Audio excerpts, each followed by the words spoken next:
Trataremos hoje sobre a soltura de Satanás. Mas primeiro é interessante lembrarmos de onde ele se encontra e por que ele foi preso. Primeiramente, é interessante sabermos que nos dias atuais entendemos que Satanás se encontra solto. Por exemplo, quando você vê um pregador pregando e utiliza-se, por exemplo, Judas e o versículo 6, ele vai dizer que Satanás e os demônios estão presos, aguardando o dia do juízo. Ele vai dizer que estes demônios foram aprisionados com a morte e ressurreição de Jesus Cristo, mas não acreditamos dessa forma. De acordo com Efésios capítulo 4 e versículo 27, o apóstolo Paulo vai dizer: não des lugar ao diabo. Se ele está preso, qual a minha preocupação com ele? Não teria. Então, se encontra solto. Vemos também no livro de Efésios capítulo 6, do versículo 10 ao 18, o apóstolo Paulo vai falar sobre armas e armaduras para combatermos o mal. Ele fala que a nossa batalha não é contra a carne, nem contra o sangue, mas contra os principados, potestades. E ele vai dizer quais são as armaduras. Olha, armadura é diferente de armas. Arma é a espada. Armaduras são o que é utilizado para defesa. O capacete, a couraça, o escudo, isso é armadura. A pergunta seria: se a Bíblia diz que os demônios, os anjos estão presos em cadeias, aguardando o julgamento, mas o apóstolo Paulo diz que não devemos dar lugar para o diabo e devemos resistir ao diabo para ele fugir de nós.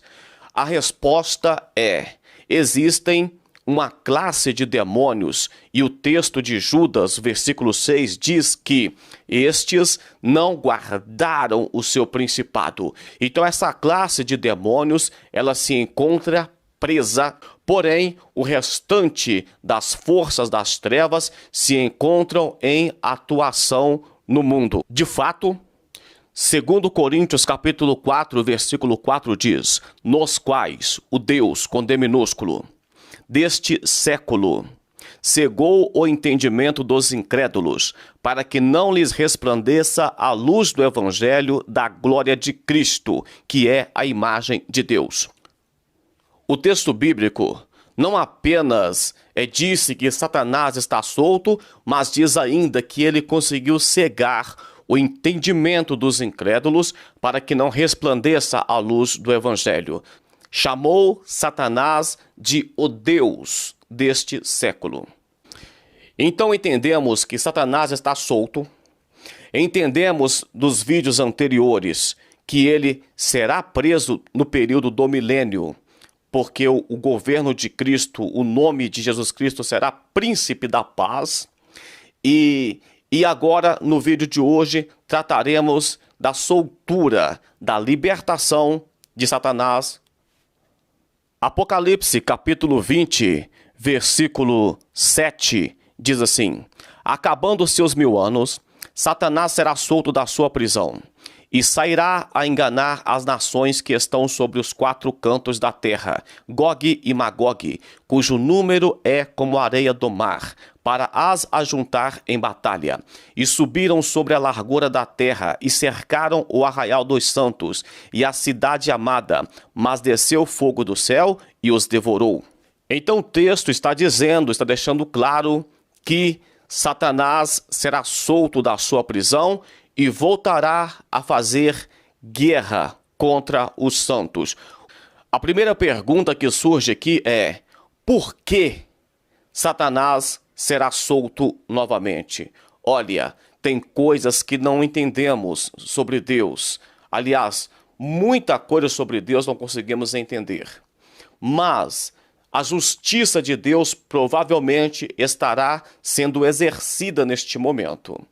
Algumas pessoas vão dizer que durante os 1000 anos em que Cristo estiver governando essa terra sem a influência de Satanás, o homem será provado como foi provado Adão e Eva no Jardim do Éden, como o homem foi provado e perdeu em todas as dispensações, né, da inocência, da consciência, do governo humano patriarcal, da lei. Na graça, hoje em dia, o homem estão perdendo, estão abusando da graça divina. Então, no período do milênio, o homem também será provado. Ele tem que escolher se segue ou não o Messias. De fato, haverá punições. Deixará de ser abençoada a nação que não seguir, que não aceitar o Messias. Mas é uma escolha de cada um.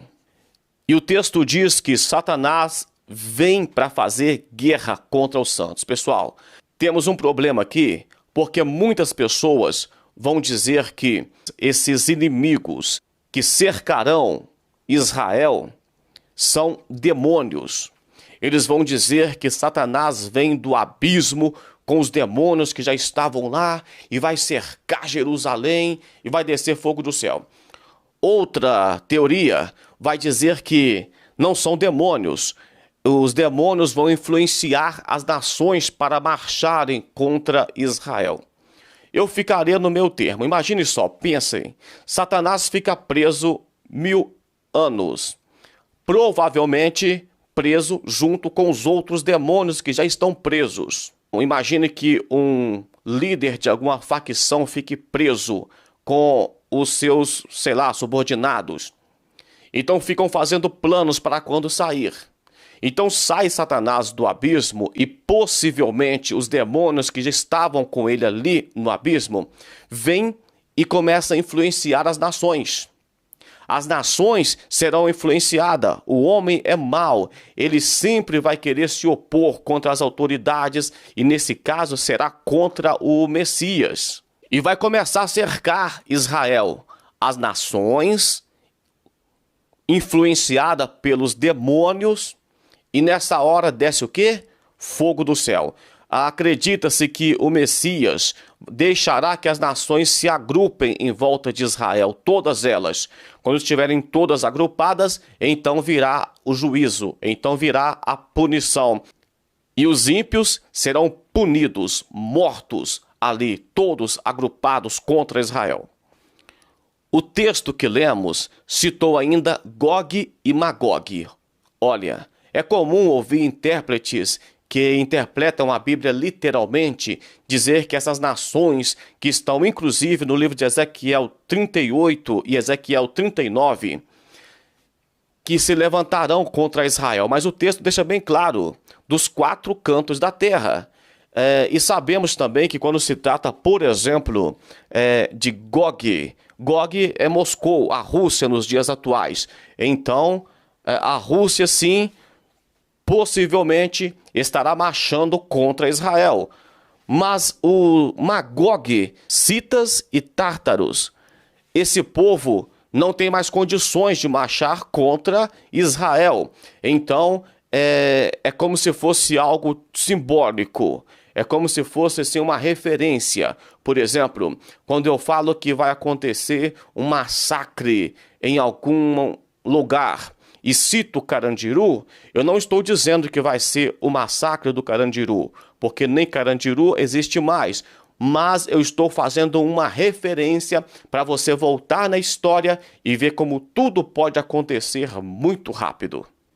E o fato de dizerem que são como areia no mar, isso quer dizer que é um número incalculável de pessoas, de guerreiros que marcharão contra Israel. No versículo 9, eles subirão a largura da terra e cercarão o arraial dos santos. Isso não aconteceu em Ezequiel 38 e nem 39. Então será um novo capítulo da história. Não tem referência, não podemos ligar 100% o texto atual com Ezequiel 38 e 39. O objetivo dessa batalha, influenciada por Satanás, é destruir o arraial dos santos, Israel, e assolar a cidade amada, Jerusalém. Então, neste momento, Satanás será preso novamente e desta vez lançado no lago de fogo, onde já estarão o falso profeta e o anticristo. Então, uma das ideias sobre a soltura de Satanás será exatamente para provar que o homem será falho no milênio, ou será também o motivo para a condenação de Satanás diante de todos os seres angelicais, uma vez que Deus não seria justo se ele fosse apenas punindo Satanás de qualquer forma. É preciso de um julgamento. E essa última revolta de Satanás mostrará que ele é, de fato, alguém que merece o fogo eterno, que merece o lago de fogo. Pessoal, se você não for inscrito, se inscreva no canal, participe conosco, deixe seu joinha, compartilhe com as pessoas que gostam de estudo e até o próximo vídeo. Fique na paz do nosso Senhor e Salvador Jesus Cristo.